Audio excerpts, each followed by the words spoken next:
तो नमस्कार दोस्तों, स्वागत है मगन ट्यूटोरियल्स में। उम्मीद करता हूं सब लोग स्वस्थ होंगे, व्यस्त होंगे, जबरदस्त होंगे। दोस्तों, आप लोग जानते हैं कि बीएड बीटीसी मामले की जो बिहार सरकार की तरफ से एक एसएलपी डाली गई है माननीय सुप्रीम कोर्ट में, उसकी सुनवाई 20 अक्टूबर को, आगामी 20 अक्टूबर को होनी है। अब इस अवसर पे आप लोग के दिमाग में कई सारे प्रश्न होंगे। बहुत सारे लोग ऐसे कहेंगे जो निराशावादी सोच के हैं, वो कहेंगे कि कुछ नहीं होगा। लेकिन हम जैसे और बहुत सारे बच्चों जैसे जो आशावादी हैं, जो उम्मीद कभी नहीं छोड़ते, उनके दिमाग में ये बातें ज़रूर चल रही होंगी कि आखिर इस केस में आगे क्या होने जा रहा है। क्या जो बीएड के अभ्यर्थी हैं उनको कोई राहत मिलने जा रही है या फिर नहीं मिलेगी।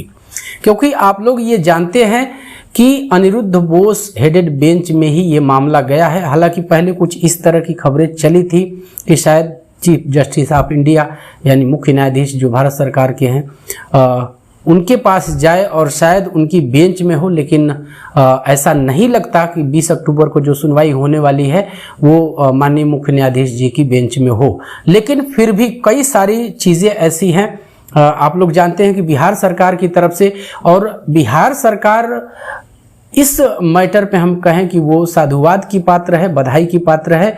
और जितनी तारीफ की जाए, ऐसा समय जिसमें सभी लोगों ने साथ छोड़ दिया, और विशेष करके हम कहें कि केंद्र सरकार और एनसीटी भी पीछे हट गई। बिहार सरकार ने कम से कम इतना किया कि अपनी तरफ से इस तरह की अपील वहां पे दायर किया। तो हमें जहां तक लगता है दोस्तों कि जो 20 अक्टूबर की सुनवाई है, यदि ये सुनवाई प्रॉपर तरीके से हो जाती है, मैंने प्रॉपर शब्द इसलिए प्रयोग किया क्योंकि कई बार ऐसा होता है कि बहुत सारे मैटर आ जाते हैं या जजेस के पास उतना समय नहीं मिल पाता, तो कम सुनवाई होती है। इस पे हम एक तरह से कहेंगे कि प्रॉपर सुनवाई होनी चाहिए, सारे फैक्ट रखे जाने चाहिए। इसीलिए मैं कहता हूं कि इसी से 20 अक्टूबर की सुनवाई से ही केस की दशा और दिशा दोनों तय होगी। पहला पॉइंट मैं आपके सामने रखना चाहूंगा, और वो पॉइंट ये है कि यदि सुनवाई होती है, कोर्ट इससे एक्सेप्ट करता है और इस पे सुनवाई होती है, तो आपके मन में ऐसा हो सकता है कि ये तो केवल हम कहें कि जो अभ्यर्थी भर्ती में शामिल है, 7th फेज वैकेंसी में शामिल है बिहार की, उनको राहत देने के लिए है, रिलीफ देने के लिए है। लेकिन ऐसी बात नहीं है। यदि राहत मिलती है तो एक और ग्राउंड सेट होगा। देखिए, यदि इनएलिजिबल है, सुप्रीम कोर्ट इनएलिजिबल मानती है, तो वो राहत नहीं देगी, क्योंकि अकॉर्डिंग टू आरटी हम कह सकते हैं कि इनएलिजिबल लोग रखे ही नहीं जा सकते, अयोग्य लोग नहीं पढ़ा सकते बच्चों को, क्योंकि क्वालिटी एजुकेशन की बात है, तो कोर्ट नहीं रखेगा। और एक बार यदि राहत मिल जाती है, तो मैंने बार बार आपसे कहा है कि एक ग्राउंड तैयार होगा, और फिर ये ग्राउंड तैयार होगा कि 28 जून 18 के बाद जिन बच्चों ने भी बीएड किया है, उनको राहत देने का एक ग्राउंड तैयार हो जाएगा। छत्तीसगढ़ का मामला था, आप लोगों ने देखा है। हालांकि वहां का जो मामला है अभी भी वहां की हाई कोर्ट की विचाराधीन है, वो देखने वाली बात होगी। लेकिन जिस हिसाब से छत्तीसगढ़ में रिलीफ मिली थी, और यदि बिहार में रिलीफ मिलती है बीएड के बच्चों को, तो आगे की लड़ाई, आगे का जो हमारा रास्ता होगा, वो हमें एक ये कह सकते हैं कि हमें एक लीड मिलेगी कि इस आधार पे जब बीएड को किसी रूप में अलाउ किया जाता है, तो फिर वो इसी ग्राउंड पे अलाउ किया जाएगा कि वो 1 to 5 को पढ़ाने के योग्य हैं। और जब हैं, अब जाहिर सी बात है कि बिहार वैकेंसी में पीआरटी के जो बीएड किया होगा वो 18 के पहले का बहुत मुश्किल ही है कि हो सकता है, लेकिन हो सकता है 18 के बाद के भी मैक्सिमम बच्चे होंगे।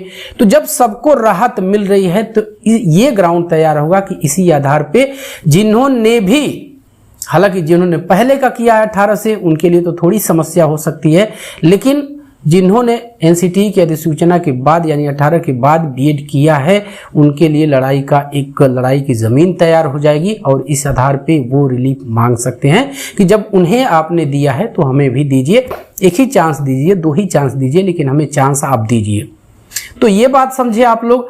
दूसरी चीज मैं आपको ये बताना चाहता हूं कि यदि जैसा कि 11 अगस्त 23 को फैसला आया है माननीय सुप्रीम कोर्ट का, इसके बाद के बीएड को छोड़ भी दिया जाए, तो अब हम ये समझते हैं कि इसके बाद के जो बीएड के बच्चे होंगे, सबसे पहले तो वो पूरी तरह से सोच के करेंगे कि हमें करना क्या है, क्या हमें माध्यमिक में जाना है या फिर हमें पीआरटी में जाना है। जिनको पीआरटी में जाना होगा तो वो इंटीग्रेटेड बीएड का विकल्प चुनेंगे। एक ये भी ग्राउंड है दोस्तों, मैंने बार बार इस चीज को कहा है कि जो आईटीईपी प्रोग्राम का बीएड है वो अगर अलग तरीके से देखा जाए सेपरेटली, तो वो भी 1 वर्ष का बीएड है जैसा कि पहले कराया जाता था। क्योंकि 4 वर्ष में से यदि आप देख लीजिए, 3 वर्ष तो एक स्टैंडर्ड जो है ग्रेजुएशन का कोर्स होता है, तो 4 वर्ष में वो ग्रेजुएशन प्लस बीएड की डिग्री दे रहे हैं। और ग्रेजुएशन का जो स्टैंडर्ड टाइम है जो पहले से होता आ रहा है यूजीसी से जो मान्यता प्राप्त है वो 3 वर्ष है। अब वो भी एग्रीकल्चर में 4 वर्ष का होता था। तो मैं सिर्फ ये कहना चाहता हूं कि वहां भी बीएड के लिए सिर्फ एक ही वर्ष बच रहा है। तो इस पे भी आगे हम कहें कि एक बहस का ग्राउंड रहेगा। तो मैंने आपसे कहा था कि बीएड बीटीसी वाला मामला इतना जल्दी ठंडे बस्ते में नहीं जाने वाला। और एक चीज यहां पे मैं जोड़ देता हूं कि 2030 के बाद डीएलएड को भी बंद करने का प्रस्ताव है और कई राज्यों ने इस तरह की जो पहल है वो शुरू भी कर दिया है। खैर, वो मुद्दा हमारा नहीं है। दूसरी चीज मैं आपसे जरूर कहना चाहूंगा कि डीएलएड भी इस समय हम कहें कि मजबूती से आने की कोशिश करेगा। क्योंकि एक चीज मैं यहां कह देता हूं यार, आप लोग वही चीजें फिर से शुरू करते हैं और कुछ लोग तो यहां तक वायलेंट हो जाते हैं कि उलूल जलूल भी कमेंट करते हैं।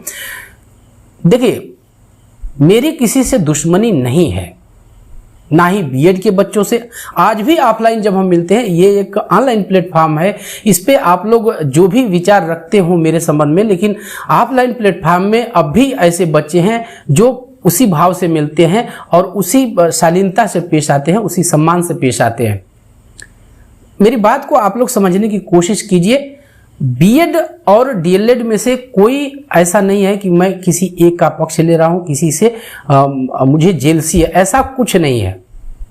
एनसीटीई और केंद्र सरकार की खराब नीतियों के कारण ये स्थिति आई है। तो इसमें बीएड चूंकि प्रताड़ित महसूस कर रहा है और हुआ है, इसलिए उनकी बातें हम थोड़ी सी करते हैं। यही बात है,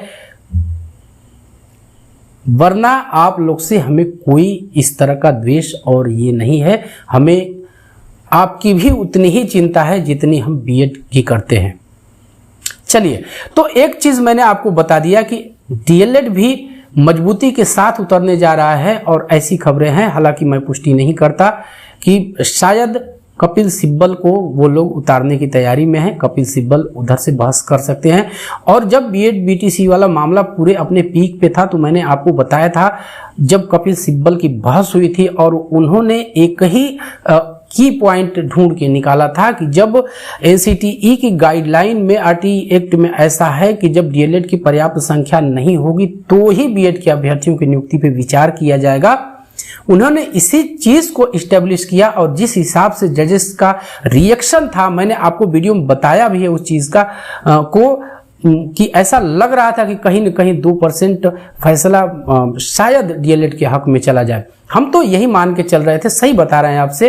उस चीज को आज भी हम कहते हैं कि फैसला मिला जुला हो सकता है या बीएड के ही फेवर में आएगा, लेकिन ऐसा नहीं हुआ। खैर, अब बहुत सारी चीजें हैं इसमें। जैसा कि मैंने आपको बताया, कोशिश इस बात की जानी चाहिए कि अच्छे से अच्छा वकील माननीय सुप्रीम कोर्ट में खड़ा हो, जो सारी चीजें बेहतर ढंग से रख सके और कम से कम अभी बिहार तैयारी के लिए ही 7th फेज के जो बच्चे जो बीएड शामिल है उन्हीं के लिए राहत लेके आए, फिर आगे का ग्राउंड अपने आप बन जाएगा। दूसरी चीज आपको जानकारी के लिए एक चीज मैं बता दूं कि अर्जेंसी अपील लगाई गई है, तो बिहार वाला जो सुप्रीम कोर्ट में मामला है वो बहुत लंबा नहीं खींचने वाला है, बहुत जल्दी ही इसका भी निस्तारण हो जाएगा। तो फर्दर इस संबंध में कोई भी अपडेट आती है तो हम आपको उसको लेके जरूर सामने आऊंगा। और उम्मीद करते हैं कि आपको ये वीडियो पसंद आई होगी। और चलते चलते वही रिक्वेस्ट दो तो कृपया इस चैनल को लाइक शेयर और सब्सक्राइब जरूर कीजिए दोस्तों। जब आप ऐसा करते हैं तो हमें एक मोटिवेशन जरूर मिलता है। मिलते हैं अगली वीडियो में, तब तक के लिए नमस्कार।